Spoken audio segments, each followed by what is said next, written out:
రాజుగారు, మొదట మీకు 360 టీవీ ప్రేక్షకులకి, ప్యానల్ ఉన్న మిత్రులకి నా నమస్కారాలు. జగన్మోహన్ రెడ్డి గారు ఓడిపోయే నావ, మునిగిపోయే స్టీమర్. ఇటువంటి సిచ్యువేషన్లో ఆయన ఫ్రస్ట్రేషన్లోకి వెళ్ళిపోయి సిద్ధం సభలో నేను ఓడిపోతానని చెప్తున్నాడు. చెప్పకనే చెప్తున్నాడు. ఇప్పుడు మీరు చెప్పిన పాయింట్లు చాలా క్లియర్గా ఉంది. హూ కిల్డ్ బాబాయ్? సరే, కొండ మీద లక్ష్యత అని ఒక అమ్మాయి పులి తినేసింది. 6 నెలల తర్వాత అక్కడ అటవీ అధికారులు పట్టుకొని ఒక 6 పులుల్ని, అందులో పులి ఈ అమ్మాయిని ప్రాణం తీసిందని చెప్పి పట్టుకొని జూలో పెట్టారు. 6 నెలలు పట్టేశారు. 5 ఏళ్ళైనా ఈ రోజుకి రాజశేఖర రెడ్డి గారు ముఖ్యమంత్రి గారు, ఆయన తమ్ముడు ఎంపీ, హై ప్రొఫైల్ ఉన్నటువంటి నాయకుడు, తండ్రి తర్వాత తండ్రి, ఇంట్లో మనిషి, రక్త సంబంధం ఉండేది. 5 ఏళ్ళైనా పట్టుకోలేకపోతే ఇద్దరు చెల్లెళ్ళు జోలు పట్టుకొని గల్లీ నుంచి ఢిల్లీ వరకు ఎక్కని కోర్టు లేదు, తిరగని పెద్ద మనిషి దగ్గర లేదు, పెట్టని ఖర్చులు లేదు, ఇప్పటి వరకు న్యాయం జరగలేదంటే హూ కిల్డ్ బాబాయ్ అనే సమాధానం ఎక్కడా? ఇక్కడ పులి చంపిన ఆడపాపను పట్టుకోవడానికి 6 నెలలు పట్టిపోయింది. ఇక్కడ 5 ఏళ్ళైనా పట్టుకోలేదు. ఎందుకు పట్టుకోలేరంటే ఇంకా 5 ఏళ్ళైనా పట్టుకోలేదు. ఎందుకంటే చాలా మంచి మాట చెప్పాడు. దేవుడు దయతో, మీ అందరి దీవెనతో నేను ముఖ్యమంత్రి అయినాను. నా కుటుంబ సభ్యులకి, నా చెల్లెలకి, నా బాబాయికి నా దీవెన లేవు, ఈ రాష్ట్ర ప్రజలకు కూడా మా దీవెన లేవు. ఇక్కడ జగన్మోహన్ రెడ్డి గారు సిద్ధం సభలో చెప్తున్న విషయాలను చూస్తూ ఉంటే ఒక పక్క ఆశ్చర్యం వేస్తుంది, ఇంకో పక్క నవ్వు వస్తుంది, ఇంకో పక్క ఇంత బుర్ర లేకుండా మాట్లాడుతున్నాడా ఈ ముఖ్యమంత్రి గారిని కూడా ఒక బాధ వేస్తుంది.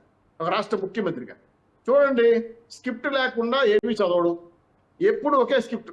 ఏది? దేవుడి దయతో ఒక మాట, ఆ తర్వాత దుష్టశక్తిశం ఒక మాట, ఈయన అర్జునుడు, రాష్ట్ర ప్రజలంట ఉన్నారంట, ఈ రాష్ట్ర ప్రజలు దీవులంట, వీళ్ళందరూ కూడా దీవెనలతో ఇదే స్క్రిప్ట్ చదువుతూ ఉంటాడు. ఈ విధంగా బురిడి గుట్టించి 2019లో పాదయాత్రలో నెత్తిన చేపెట్టి ముద్దులు పెట్టి గుద్దులు కూతున్నాడు. ఈరోజు ఈ మోసం మళ్ళీ చేయాలంటే కుదరదు కదా.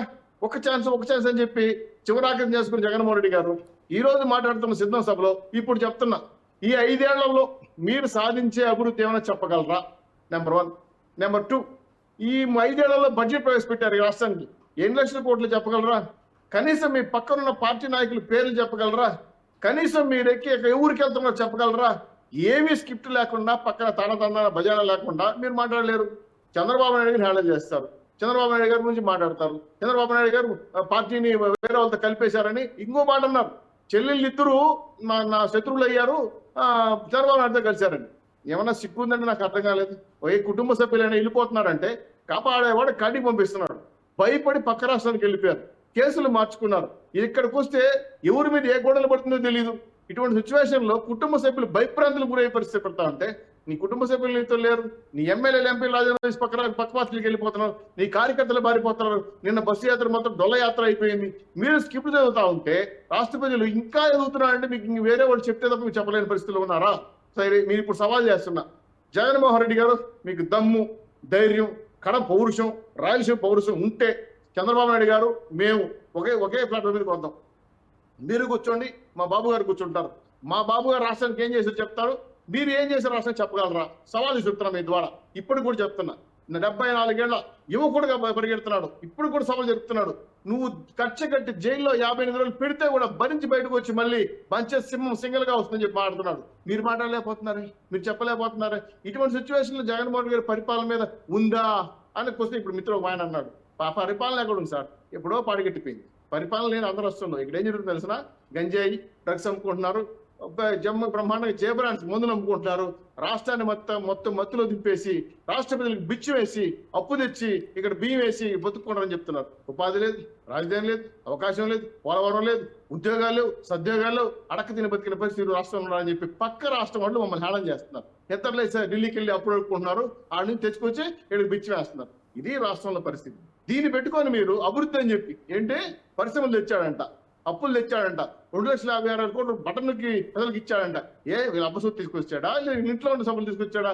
ఇన్ని రకాలుగా మాట్లాడుతూ ఉంటే రాష్ట్ర ప్రజలు చూసి తలకొక్కున్నారు. ఈయన ఏం చెప్తున్నా అర్థం కావట్లేదని ఇలా ఇలా ఇలా ఇలా ఇలా ఇలా పని చేశాడండి. అలా అలా అలా వెళ్ళిపోతున్నాడు డబ్బులంతా. ఏంటి సార్ నాకు అర్థం నవ్వులాటగా ఉంది ఇది. ఇంకో విషయం, బాబు గారితో సవాల్ చేసేటప్పుడు మీరు ఒక మాట మాట్లాడండి.